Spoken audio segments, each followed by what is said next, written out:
রাষ্ট্র কাঠামো মেরামতের ঐতিহাসিক অঙ্গীকার প্রতিপালন করি। সেজন্য আমি আজকে এই মহান জাতীয় সংসদে প্রস্তাব রাখছি on behalf of our leader of the house. জাতীয় সংসদে প্রতিনিধিত্বকারী সকল রাজনৈতিক দলের এবং স্বতন্ত্র সদস্যদের সমন্বয়ে সংবিধান সংশোধনের জন্য একটি সংসদীয় বিশেষ কমিটি গঠন করি। আমাদের এখানে we have many pearls in our string. Already একজন বক্তৃতা দিয়েছেন, আরও দিবেন মাননীয় আইনমন্ত্রী। আমি না দিলে অনেক সময় খুশি হয় অনেকে। আমি ভাবছিলাম আমাদের আরও জুয়েলস যারা আছে তাদেরকে আজকে একটা একটা করে প্রকাশিত করব। মানে স্পিকার, অনেক ধন্যবাদ আপনাকে। আমি মাঝে মধ্যে আজকে একটু দেখব, কারণ রেকর্ডের ব্যাপার অনেক কিছু এখানে উত্থাপিত হয়েছে। আমাদের মাননীয় বিরোধী দলের অনেক বিজ্ঞ সদস্য, ব্যারিস্টার্স, অ্যাডভোকেটস যারা আইন কানুন সংবিধান উদ্ধৃত করেছেন, মজবুরিতে আমাকেও কিছু কিছু জবাব দিতে হবে। আজকে যে নোটিশটা মাননীয় বিরোধী দলীয় নেতা মুলতবি প্রস্তাবের জন্য উত্থাপন করেছেন, লিখিত কাগজটা আমার কাছে আছে। এখানে জুলাই জাতীয় সনদ সংবিধান সংস্কার বাস্তবায়ন আদেশ 2025, আদেশ নম্বর 1 2025, আমি পড়ছি ওনারটা। এর অনুচ্ছেদ 10 অনুযায়ী সংবিধান সংস্কার পরিষদের অধিবেশন আহ্বান প্রসঙ্গে, এটাই হচ্ছে আজকের ফ্যাক্ট ইন ইস্যু, আলোচ্য বিষয়। তা আসি, এই 10 অনুচ্ছেদ সংবিধান সংস্কার বাস্তবায়ন আদেশের কি? সেটা হচ্ছে পরিষদের অধিবেশন আহ্বান, কোরাম ভোটদান ইত্যাদি সংসদ নির্বাচনের ফল ঘোষিত হইবার 30 পঞ্জিকা দিবসের মধ্যে যে পদ্ধতিতে জাতীয় সংসদের প্রথম অধিবেশন আহ্বান করা হইবে, অনুরূপ পদ্ধতিতে পরিষদের প্রথম অধিবেশন আহ্বান করা হইবে। এটা একটি আদেশ। তাদের বক্তব্য অনুযায়ী এই পরিষদের অধিবেশন কেন রাষ্ট্রপতি আহ্বান করলেন না? এবার সংবিধানে আসি। আর্টিকেল 72 অনুসারে রাষ্ট্রপতি প্রধানমন্ত্রীর পরামর্শ অনুযায়ী, লিখিত পরামর্শ অনুযায়ী সংসদের অধিবেশন, প্রথম অধিবেশন, সময় স্থান নির্ধারণ করে প্রজ্ঞাপন করেছেন। আর্টিকেল 73 অনুসারে তার ভাষণ দেওয়ার কথা, তিনি এখানে ভাষণ দিয়েছেন। আমাদের মাননীয় বিরোধী দলের সদস্যগণ তার ভাষণ শুনতে চান নাই, ওয়াকআউট করেছেন, ভালো কথা। কিন্তু তার ভাষণের উপর আলোচনা করছেন এবং 50 ঘন্টা আলোচনা হবে ইনশাআল্লাহ। মাননীয় মহামান্য রাষ্ট্রপতির কাছে সংবিধান অনুযায়ী আমাদের কোনো কোনো সদস্য এখানে আছেন, উপদেষ্টা হিসেবে শপথ নিয়েছেন। সংবিধান তখন ভালো ছিল, রাষ্ট্রপতিও তখন ভালো ছিল, কিন্তু ভাষণের দিন উনি মনোপুত হলেন না আর কি। যাই হোক, এখন এই আদেশটা নিয়ে যে আমরা আলোচনা করব, আদেশের অনুবলে যে সংবিধান সংস্কার পরিষদের অধিবেশন কেন আহ্বান করা হবে না তার উপর যে আলোচনা করব, আদেশটা কি? কিছু কিছু জবাবের মধ্যে চলে আসবে। মাননীয় বিরোধী দলের একজন সদস্য বলেছেন এই আদেশটা বৈধ আইন। এইখানেই হচ্ছে বিতর্কটা। এই আদেশটা বৈধ আইন না। রাষ্ট্রপতি আদেশ জারি করতে পারতেন, পাস্ট টেন্স। 1971 সালের 26শে মার্চের পরের থেকে বাংলাদেশের সংবিধান প্রণীত হওয়ার আগ পর্যন্ত বাংলাদেশের স্বাধীনতার ঘোষণাপত্র অনুযায়ী এবং সেই অনুযায়ী laws continuance enforcement order 1971 10th April এবং the Bangladesh constitution provisional constitution order 1972, এই অনুসারে রাষ্ট্র পরিচালিত হয়েছে। রাষ্ট্রপতি অর্ডার জারি করেছেন, রাষ্ট্রপতির অর্ডার অনুসারে নবগঠিত রাষ্ট্র পরিচালিত হয়েছে। আদেশগুলো সবগুলোকে বৈধতা দিয়ে সংবিধানের প্রথম এবং 4th তফসিলে বৈধতা দেওয়া হয়েছে, কন্টিনিউশন হয়েছে। আমি সেই আদেশকে বৈধ আদেশ মনে করি। যে হাইকোর্টের আদেশ, যে রুলিংয়ের কথা বললেন, সেই আদেশগুলোকে আইনে পরিণত, আইন বলে স্ট্যাটাস দেওয়া হয়েছে। অবশ্যই আর্টিকেল 152 অনুসারে একটা হচ্ছে ল, আরেকটা হচ্ছে এক্সিস্টিং লস। আইন এবং প্রচলিত আইন দুই জায়গাতেই আদেশ হচ্ছে বৈধ আইন, অন্যান্য প্রথা রুলস সবকিছু বৈধ আইন, আদেশও আইন। কিন্তু এই আদেশ হলো ছিল, কিন্তু আদেশ জারি করার ক্ষমতা 1973 সালের 7ই এপ্রিলের পর রাষ্ট্রপতির আর রইল না। চতুর্থ তফসিলের সংবিধানের চতুর্থ তফসিলের ধারা 3 সাবসেকশন 2 সাবসেকশন 3 অনুসারে যে সমস্ত আদেশ জারি হয়েছিল সেটা বৈধ, এবং যে সমস্ত আদেশ জারি হয়েছে সেটা পরে রাষ্ট্রপতি বাংলাদেশে প্রণীত সংবিধানের সাথে সামঞ্জস্যপূর্ণতা দেওয়ার জন্য সেটা আদেশ সংশোধনও করার ক্ষমতা দেয়া হয়েছে। এবং সেখানে আপনি দেখবেন 2 বছরের টাইম লিমিট করে দেয়া হয়েছিল। আমি দেখে বললে ভালো বলি না, সেই জন্য এমনি বলি। তো সেই জায়গায় 2 বছরের সময়সীমা 1974 সালের একটা দিবসে শেষ হয়, সেটা আমি পরে বলবো, এখানে দেখে বলতে হবে। কিন্তু চতুর্থ তফসিলের ধারা 17 সাবসেকশন 2 লাস্ট প্যারাগ্রাফ অনুসারে বাংলাদেশের রাষ্ট্রপতির আর আদেশ জারির ক্ষমতা রইল না। তারপরে দেখে নিতে পারেন তারপরে রাষ্ট্রপতি আদেশ জারি করলেন কিভাবে, সেটাই হচ্ছে আজকের ফ্যাক্টর ইস্যু। যেই আদেশের জন্মই বৈধ হলো না, সেই আদেশ হবে ভয়েড অ্যাব ইনিশিও লিগ্যাল ল্যাঙ্গুয়েজ, সূচনা থেকেই অবৈধ। এইবার বক্তৃতায় আসি। মাননীয় স্পিকার, এই আদেশটা রাষ্ট্রপতির অধ্যাদেশ না হওয়ার কারণে 133টি অধ্যাদেশ উপস্থাপন করা হলেও সংসদের প্রথম দিনে এই আদেশটা উপস্থাপন করা হলো না, কারণ এটা না হয় অধ্যাদেশ নহে আইন। আমি সেজন্য বলেছিলাম এটা হয়তো কোনো নিউট্রাল জেন্ডার হতে পারে। এনিওয়ে, এই আদেশটি অন্তর্বর্তীকালীন সরকারের অন্তহীন একটি প্রতারণার দলিল, এটা আমি আজকে আবার পুনরুচ্চারণ করছি।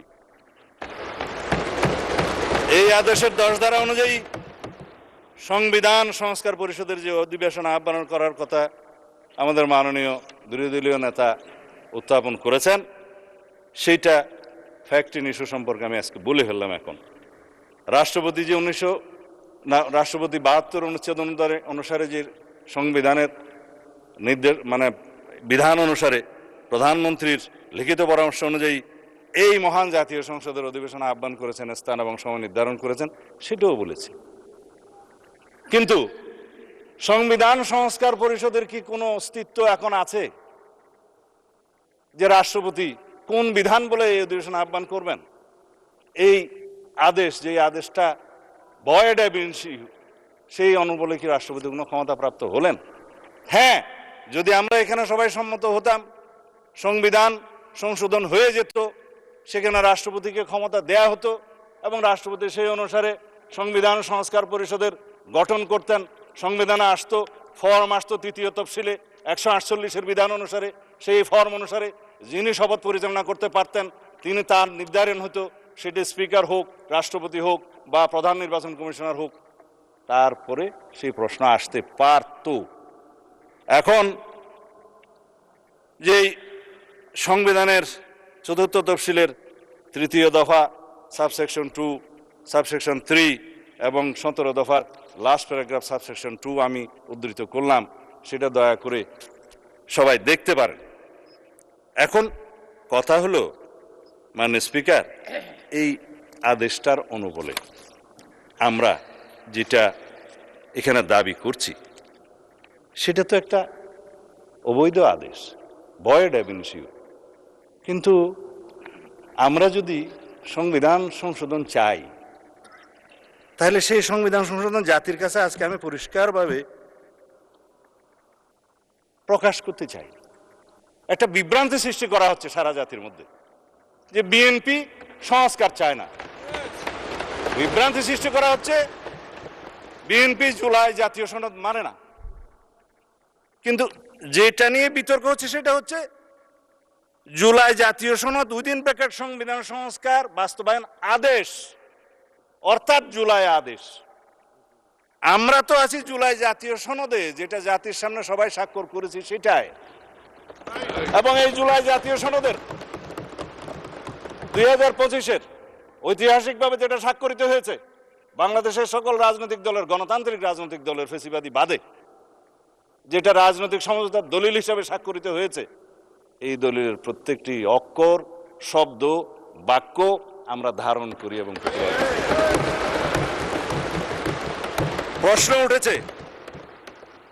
প্রশ্ন উঠেছে যে আমরা এই আদেশের অনুবলে কেন আমরা গণভোট যেটা অনুষ্ঠিত হয়েছে সেটা মানছি না। আসেন, গণভোট অনুষ্ঠিত হয়েছে, এই গণভোটের প্রস্তাবক তো আমরা ছিলাম। আমি প্রস্তাব দিয়েছিলাম বিএনপির পক্ষে যে অন্যান্য রাজনৈতিক দল জুলাই জাতীয় সনদ যখন স্বাক্ষরিত হবে, তখনও হয়নি, সেটার আইনি ভিত্তি দেওয়ার জন্য সবাই একটা দাবি উত্থাপন করলেন। বললাম হ্যাঁ, জনগণের সম্মতি নেওয়া যায়। এই জুলাই জাতীয় সনদের পক্ষে জনগণ আছে কি নাই? কারণ এই জুলাই জাতীয় সনদের দুইটা ভাগ। প্রথম ভাগ হচ্ছে সংবিধান সংশোধন সাপেক্ষে আমরা সংস্কারের বিষয়সমূহ এখানে বলা আছে 1 থেকে 47 সংবিধান সংশোধন সাপেক্ষে সংস্কারের বিষয়সমূহ লেখাই আছে। সংবিধান সংশোধন সাপেক্ষে সংস্কারের বিষয়সমূহ যদি এই জুলাই সনদের পক্ষে জনগণ হ্যাঁ বলে, তাহলে পরে আমরা সংবিধান সংশোধন করতে পারবো সেই 47টা বিষয়ে। উইথ নোট অফ ডিসেন্ট, প্রত্যেকটা নোট অফ ডিসেন্টে বলা আছে যে সমস্ত রাজনৈতিক দল বা জোট তাদের নির্বাচনী ইশতেহার উল্লেখপূর্বক যদি জনগণের ম্যান্ডেট লাভ করে, তাহলে তারা সেই মতে ব্যবস্থা গ্রহণ করতে পারবে। আগামী কালকে অথবা পরশু সম্ভবত আরেকটি মুলতবি নোটিশের উপরে আমরা আলোচনা করতে চাইব। আমরা দিচ্ছি না, বেসরকারি সদস্যরা দিচ্ছে। সেখানে এই জুলাই জাতীয় সনদের প্রত্যেকটি ধারা ও উপধারা কি কি আছে সেই বিষয়ে কথা হবে, প্রতিশ্রুতি বিষয়ে। আমি আজকে ওখানে বিস্তারিত যাব না। এটার দ্বিতীয় ভাগ হচ্ছে যে সমস্ত সংস্কারের বিষয়ে আমরা একমত হয়েছি, সেই বিষয়ের মধ্যে কিছু আইন আছে সংশোধন করতে হবে, কানুন আছে, বিধি আছে, বিধান আছে, সেটার জন্য সংবিধান সংশোধনের প্রয়োজন হয় নাই বিধায় ইন্টারিম গভর্নমেন্ট অনেক অধ্যাদেশের মাধ্যমে সেগুলো সংশোধন করেছেন, এক্সিকিউটিভ অর্ডারের মাধ্যমেও করেছেন। আমরা এগ্রিড হয়েছি। তবে সেই সমস্ত অধ্যাদেশগুলো বিধান মতে বাংলাদেশের নির্বাচিত জাতীয় সংসদে উত্থাপন করতে হয়েছে। আর্টিকেল 93 অনুসারে আইনমন্ত্রী সেটা করেছেন। And this is the supremacy of the parliament, and this is the sovereignty of the people, and this is the sovereign house of the nation. এই sovereign হাউসের ক্ষমতা হচ্ছে, এখতিয়ার হচ্ছে রাষ্ট্রপতি অধ্যাদেশ জারি করতে পারলেও ইন বিটুইন 2 সেশনস সেটা এই মহান সংসদে পাশ করে নিতে হবে উইদিন 30 ডেজ। এটাই হচ্ছে সার্বভৌম পার্লামেন্টের সার্বভৌমত্ব। মাননীয় স্পিকার, আমরা এখন যদি এটার পোস্টমর্টম করতে চাই, রাষ্ট্রপতির এই আদেশ কেন অবৈধ, তার যুক্তিসমূহ একটু বলি। 7 এপ্রিল 1973, আগে যেটা বলছিলাম, এই তারিখ থেকে বাংলাদেশের প্রথম জাতীয় সংসদ বৈঠক অনুষ্ঠিত হওয়ার পর রাষ্ট্রপতির আদেশ জারির ক্ষমতা রহিত করা হইল সংবিধানের 4th তফসিলের 17 দফার 2 দফা, লাস্ট প্যারা। রাষ্ট্রপতির কোনো আদেশ এবং অধ্যাদেশ দ্বারা পরবর্তী সংসদের সার্বভৌম এখতিয়ারকে খর্ব করতে পারেন না। কেন পারেন না? আর্টিকেল 7, রাষ্ট্রের সকল ক্ষমতার মালিক জনগণ, এবং সেই জনগণের সার্বভৌমত্ব এখতিয়ার প্রয়োগের মাধ্যমে এই সংবিধান হচ্ছে সর্বোচ্চ আইন। Any laws inconsistent to the constitution will be void, is void, shall be void to the extent of the inconsistency. এটাই হচ্ছে supremacy of the constitution, supremacy of the house, supremacy of the people of the country. সেই 7 অনুচ্ছেদ বলে কথা বলছি। এই 7 অনুচ্ছেদে 2টা ধারা যুক্ত করেছিল fascist Hasina, 7A and 7B, যেগুলা আনকনস্টিটিউশনাল ডিক্লেয়ার হয়েছে, নাল অ্যান্ড ভয়েড হয়েছে, হ্যাঁ, আল্ট্রা বায়ার্স কনস্টিটিউশন ডিক্লেয়ার হয়েছে, বলা হয়েছে নন এস্ট, মানে ইট ওয়াজ নট দেয়ার। ভার্ডিক্ট হাইকোর্টের এখনো পর্যন্ত আপিল হয়নি। সংবিধান সংস্কার বাস্তবায়ন আদেশের দফা 4, আমি এখান থেকে লিখেছি আর কি, আইন থেকে। গণভোটের ব্যালট উত্থাপিত প্রশ্ন। দফা 8, সংবিধান সংস্কার পরিষদের সদস্য হিসেবে শপথ গ্রহণ। দফা 10, যেটা নিয়ে আলোচনা হচ্ছে, সংবিধান সংস্কার পরিষদের অধিবেশন আহ্বান। দফা 13, সংবিধান সংস্কার অবিলম্বে কার্যকর করা।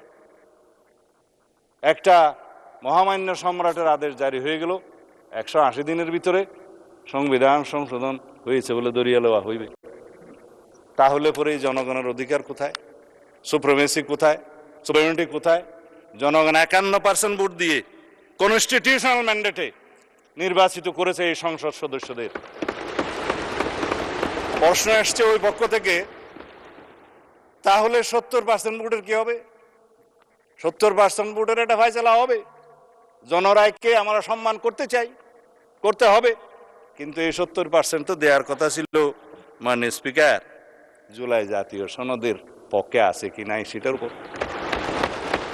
আমি আগেও বলেছি, এই যে আদেশ যেটা নিয়ে কথা হচ্ছে এবং যেটার সাথে সামঞ্জস্য রেখে গণভোটের অধ্যাদেশ করা হয়েছে, সেই গণভোটের দফা 3 এবং 4, আরো কয়েকটা দফা আছে, দেখলে সময় যাবে, আমি দেখব না। সেগুলো সামঞ্জস্যতা রেখে প্রশ্ন রেডি করা হয়েছে। জনগণকে বলছে এটা সংবিধান সংস্কার হয়ে যাবে, এর পক্ষে হাত বানাব। কথা হচ্ছে মাননীয় স্পিকার, আর্টিকেল 93 অর্ডিন্যান্স জারির মাধ্যমেও রাষ্ট্রপতির ক্ষমতা নাই কোনো সংবিধানের বিধানকে রহিত হয়, পরিবর্তন হয় সেরকম কোনো আইন জারি করা, অধ্যাদেশ জারি করা। এটা তো অধ্যাদেশও নয়, এটা তো ভয়েড অ্যাব ইনিশিও একটা অর্ডার, যেটা রাষ্ট্রপতি করতেই পারেন। সেখানে কনস্টিটিউশন চেঞ্জ করার জন্য একটা আদেশ জারি হলো, তারপরে সেটার অনুবলে গণভোটের মধ্যে প্রশ্ন উত্থাপিত হলো। এগুলো সব কিছু হচ্ছে এখতিয়ার বহির্ভূত। যারাই করেছে, ইন্টারিম গভর্নমেন্ট করেছে, কনস্টিটিউশন ভায়োলেশন করেছে, অথচ সেই কনস্টিটিউশন অধীনেই তো তারা শপথ গ্রহণ করেছে। সে রাষ্ট্রপতি করতেই পারে না, এখতিয়ারটা কোথায়? তারপরে আসে এখন দফা 13, সংবিধান সংস্কার অবিলম্বে কার্যকরী হবে। সেটা বললাম, সরাসরি এটার মধ্য দিয়ে নেক্সট পার্লামেন্টকে, অর্থাৎ এই পার্লামেন্টকে, সাকসেসর পার্লামেন্টকে, পরবর্তী পার্লামেন্টের এখতিয়ারকে খর্ব করা হলো। পৃথিবীতে এমন কোনো বিধান নাই, সংবিধানের মাধ্যমেও না, সাকসেসর পার্লামেন্টকে, পরবর্তী সংসদকে বাইন্ডিং করতে পারে, অধিকার ক্ষুণ্ণ করতে পারে। হ্যাঁ, করতে পারে।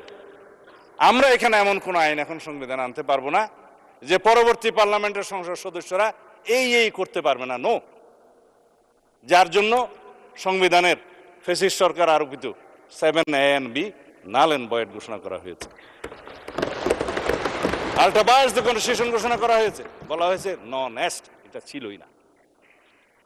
এখন আসেন যে দফা 7, 180 দিনের ভিতরে সংবিধান সংস্কার সম্পন্ন করার যে বিধান করা হয়েছে, যেই সংস্কার পরিষদের অস্তিত্বই নাই, সেই সংস্কার পরিষদের এখতিয়ার এখানে ডিক্লেয়ার করা হয়েছে 180 দিনের ভিতরে এই আদেশে যা যা আছে সব করবেন। আদেশটার মধ্যে মাননীয় স্পিকার যে সমস্ত তফসিল দেয়া হয়েছে, 30টা তফসিল দেয়া হয়েছে। এই তফসিলের মধ্যে আদেশটা দেখলাম, আমি তো মনে করছিলাম 48টাই তফসিল এখানে ধরিয়ে দেবে, পক্ষে 47। বলছে জুলাই জাতীয় সনদ 2025-এ যে সকল বিষয়ে ঐক্যমত হয়েছে, ঐক্যমত হয়েছে উইথ নোট, কিন্তু এখানে নোট অফ ডিসেন্টের প্রশ্নটা কোথায়? এখানে নোট অফ ডিসেন্টের অংশটা কোথায়? আপনি প্রস্তাবটা করলেন আর নোট অফ ডিসেন্ট সহ যেভাবে আমরা ঐক্যমত হয়েছে সেটা লিখলেন না। তার মানে এটা হচ্ছে একটা জাতীয় প্রতারণা দলিল। এখানে বলছে দফা 4 অনুযায়ী গণভোটের ব্যালটে উত্থাপিত 4টি প্রশ্নের প্রত্যেকটিতে আপনি আলাদাভাবে হ্যাঁ অথবা না দেওয়ার বিধান, এই হ্যাঁ অথবা না দেওয়ার বিধান এইটা সংবিধান সংশোধনের প্রশ্ন জড়িত, এই পার্লামেন্টের সার্বভৌমত্ব লঙ্ঘনের সাথে জড়িত। সেই প্রশ্নই আপনি গণভোটে দিতে পারেন। যদি দিয়েও থাকেন 4টা গণভোটের প্রশ্ন, আমাকে কেন বাধ্য করা হলো একটা জবাব দিতে হবে হ্যাঁ অথবা না? বলা হচ্ছে যে তুমি এখানে 3টা শরবতের বোতল আছে, তবে এই কুইনিনটাও তোমাকে খাইতে হবে। মা ছেলেকে ট্যাবলেট খাওয়াতে পারছে না বেশি তিতা, তো কলা খায় ছেলে, কলার ভিতরে কুইনিনটা ঢুকাই দিল ছেলে, এবং খাওয়ার সময় দেখলো এটা তিতা তিতা লাগে, তার ওটা দূর করে বাইর করে ফেলাই দিল। এই কোন আইনকে আপনি জাতিকে এইভাবে বাধ্য করে খাওয়াইতে পারেন? 3টা প্রশ্নের সাথে জুলাই জাতীয় সনদের মিল আছে। আমরা গণভোট চেয়েছিলাম এই জুলাই জাতীয় সনদের ভিত্তিতে, সবাই সম্মত হয়েছিল। ইন্টারিম গভর্নমেন্ট, অস্থায়ী গভর্নমেন্ট, তত্ত্বাবধায়ক সরকারের মতো মৌলিক কোনো বিষয়ে সিদ্ধান্ত নেওয়ার এখতিয়ার রাখে না, তারা কিভাবে একটা অবৈধ আদেশ জারি করে রাষ্ট্রপতিকে দিয়ে? আমি মহামান্য রাষ্ট্রপতির সাথে তখন কথা বলেছিলাম যে মহামান্য রাষ্ট্রপতি, আপনি কি আদেশ জারি করতে পারেন? বলে আমি তো পারি না, কিন্তু আমাকে পারাচ্ছে। তা এখন রাজহংসকে জোরপূর্বক স্বর্ণের ডিম পারতে বাধ্য করার মতো ঘটনা। যাই হোক, এখন সেটা অবৈধ ডিম্ব হয়েছে। এখন সংসদ সদস্য হিসেবে শপথ গ্রহণের পর দফা 8 অনুসারে ওই আইনেরই, ওই আদেশেরই অস্তিত্বহীন সংবিধান সংস্কার পরিষদের সদস্য হিসেবে শপথ নেওয়ার কোনো বিধান না থাকার পরেও একজন মাননীয় ব্যারিস্টার সদস্য বলেছেন, না, আমার মাননীয় সদস্য বোধহয় ডক্টর শফিকুল ইসলাম মাসুদ বলেছেন, এই সংবিধান সংস্কার পরিষদের সদস্য হিসেবে শপথ নেওয়ার ফর্মটা আমি পটুয়াখালী থেকে আনি নাই, এখানে কে সাপ্লাই করলো? আমি একমত, প্রধান নির্বাচন কমিশনারের অফিস থেকে এই ফর্ম এখানে জাতীয় সংসদে দেওয়ার এখতিয়ার প্রধান নির্বাচন কমিশনার নাই। তিনি শপথ নিয়েছেন তফসিল 148 অনুচ্ছেদের অনুবলে তফসিল 3-এ সংবিধান সংরক্ষণের জন্য তিনি শপথ নিয়েছেন। তিনি শপথ ভঙ্গ করেছেন, সংবিধান লঙ্ঘন করেছেন। কেউ একজন সিভিল রাইট হিসেবে মামলাও করেছে, ওখানে পক্ষভুক্ত করে নাই নির্বাচন কমিশনকে, কিন্তু বার্ডিক যদি আসে নির্বাচন কমিশন যে এটা ভায়োলেট করেছে আসবে। আমি মাননীয় প্রধান নির্বাচন কমিশনারকে এখানে বলা ঠিক না, যেহেতু উনি অনুপস্থিত, এটা বিধান নাই, সেজন্য ঘুরিয়ে বলছি, প্রশ্ন করতে পারতাম, করছি না, যে আপনি সংবিধান সংরক্ষণের জন্য শপথ নিয়েছেন, এই ফর্ম আপনাকে দাখিল করা জাতীয় সংসদের সচিবের কাছে পৌঁছে দেওয়ার কি এখতিয়ার কে দিয়েছে, কোন আইন বলে দিয়েছে? জাতীয় সংসদের সচিব এখানে উপস্থিত আছে বলতে পারি, ভায়োলেশন তো হবে না। তিনি সেই ফর্মটা আমাদের কাছেও পাঠালেন, ওনাদের কাছেও পাঠালেন। আমরা তখন আমাদের নেতৃবৃন্দ মাননীয় প্রধানমন্ত্রীর সাথে আলাপ করে বললাম, আমরা তো আজকে শপথ নিতে যাব, এখানে তো 2বার শপথ নিতে হবে, দেখা যাচ্ছে প্রথমবার শপথ নেওয়ার পরে দ্বিতীয়বার শপথ নিলে তো আগেরটা ভায়োলেশন হয়ে যাবে, এখন কি করবেন? বলে আমি তো এমপি হিসাবে নির্বাচিত হয়েছি, ব্যালটের মধ্যে একটা ধানের শীষ ছিল, আর একটা কোদাল মার্কা ছিল, আর একটা কি যেন ছিল, দাড়ির পাল্লা ছিল। আপনার খুশি হয়েছেন? ঠিক আছে, দাড়ির পাল্লাও ছিল, আচ্ছা শাপলাও ছিল না? ওনার আসনে শাপলা দাঁড়ায় নাই, ওনার আসনে শাপলা কুলি দাঁড়ায় নাই, ঢাকা 17-তে ছিল না, সেজন্য উনি না ওনার আসনে দাঁড়ায় না, ঢাকা 17-তে দাঁড়ায়। আপনাদের একজন ডাক্তার সাহেব দাঁড়াইছে এবং ওনার পরিচয় দিছে যে আমি তারেক রহমানের বিরুদ্ধে ইলেকশন করতেছি, জানো না বলছি। তো উনি বললেন যে ব্যালটে তো এখানে সংবিধান সংস্কার পরিষদের সদস্য হিসেবে আলাদা কোনো ব্যালট ছিল না। ব্যালট ছিল না, 2200 ব্যালট ছিল না, বলে যে এখানে এমপি নির্বাচিত হওয়ার জন্য কনস্টিটিউশনাল ম্যান্ডেট হিসেবে নির্বাচন কমিশন সংসদ সদস্যদের নির্বাচনে একটা ব্যালট দিয়েছে, সেখানে আমরা সিল দিয়েছি। আর একটা গণভোটের ব্যালট ছিল যে সংস্কার চাই কি চাই না, হ্যাঁ ওখানে হ্যাঁ না দিবে, জবরদস্তি দিয়েছে, দিল। তিনটার মধ্যে ঠিক আছে, একটার মধ্যে ঠিক নাই, চারটা প্রশ্নের মধ্যে। তো সেইটা তো আর নির্বাচিত হয় নাই, সেটা হচ্ছে জুলাই জাতীয় সনদের পক্ষে আছে কি নাই। তো জুলাই জাতীয় সনদের পক্ষে তো আমরা আছি, সারা জাতি আছে, সেটা দিয়ে তো সংস্কার পরিষদের কোন সদস্য এখানে নির্বাচিত হয় নাই। শপথ নিবেন কিভাবে? এই যে মাননীয় সদস্য গ্যাজেট নোটিফিকেশন দেখাচ্ছে, আমি তো গ্যাজেট নোটিফিকেশন দেখতে দেখতে এই 70-এর কাছাকাছি আসছি। কোনটা গ্যাজেট আর কোনটা আইন সেটাই এখন বর্ণনা করছি। এখন সার্বভৌম জাতীয় সংসদের নির্বাচিত সদস্যগণ কিভাবে নির্বাচিত? সার্বভৌম জনগণের এখতিয়ার অনুসারে তাদের প্রতিনিধি হিসাবে তারা নির্বাচিত করেছে এই সার্বভৌম জাতীয় সংসদে প্রেরণ করার জন্য। আমরা ব্যক্তিগতভাবে কেউ সার্বভৌম নই, কিন্তু এই হাউস বাংলাদেশের একমাত্র হাউস যেটা সুভারেন, যেখানে যেই আলোচনায় আপনি করবেন এটা আদালতে নেওয়া যাবে না। এটাই হচ্ছে সার্বভৌমত্বের প্রকাশ। জনগণের সার্বভৌমত্ব, জনগণ জনপ্রতিনিধি নির্বাচিত করে সাংবিধানিক ভোটের মাধ্যমে আমাদের এখানে পাঠাইছে। আর একটা ভোট যেটা গণভোট হয়েছে সেটা সংস্কারের পক্ষে আছে কি নাই, হ্যাঁ অথবা না বলে। আমার এই এখতিয়ার সংসদ সদস্য হিসেবে, এই সার্বভৌম সংসদের এখতিয়ার কি একটা গণভোটের সংস্কারের হ্যাঁ অথবা না দিয়ে 70%-এর কথা যেটা বলছে সেটা কি ভায়োলেট করা যায়? তারা তো বলেছে আপনি সংস্কার চান কি চান না, চেয়েছে, আমরা তো সংস্কার চাই, কিন্তু কিসের ভিত্তিতে চাই?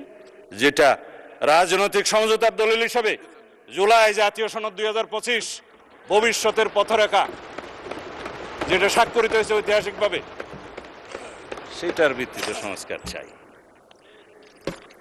আর প্রশ্ন উঠতে পারে গণভোট এবং তার ফলাফলের কি হবে? বলে ফেললাম, অসাংবিধানিক আদেশের অনুবলে বেআইনি কোনো আদেশের মাধ্যমে কোনো কিছুই বৈধতা পেতে পারে না মাননীয় স্পিকার।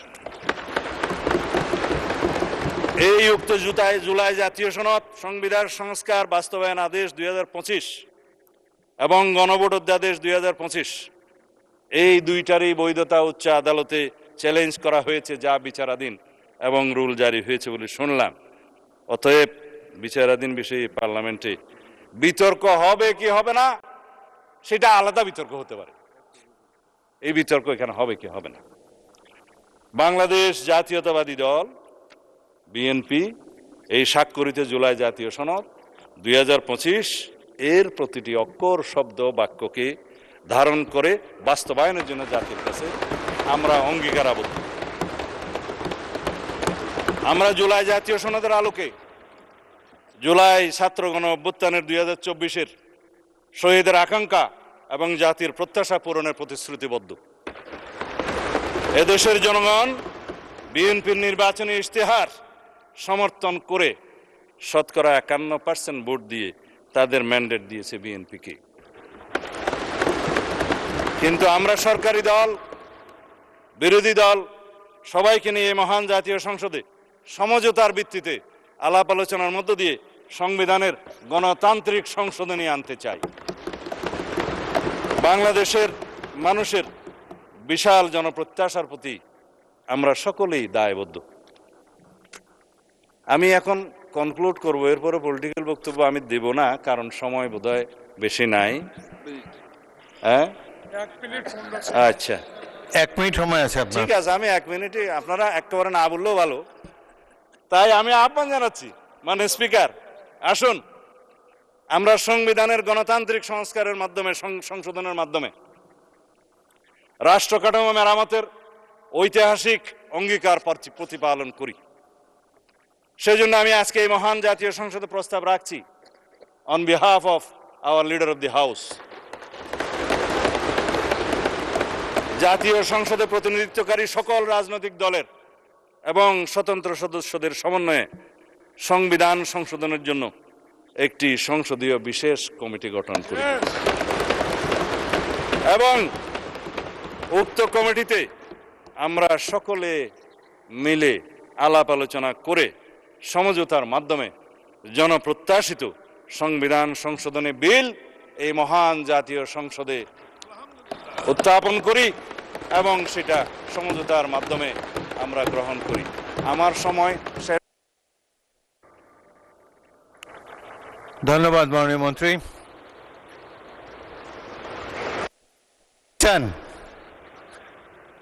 ধন্যবাদ মাননীয় মন্ত্রী।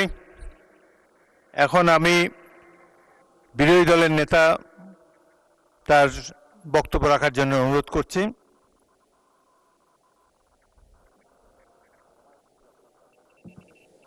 মাননীয় স্পিকার, আপনাকে ধন্যবাদ। আমার বক্তব্যের হায়াত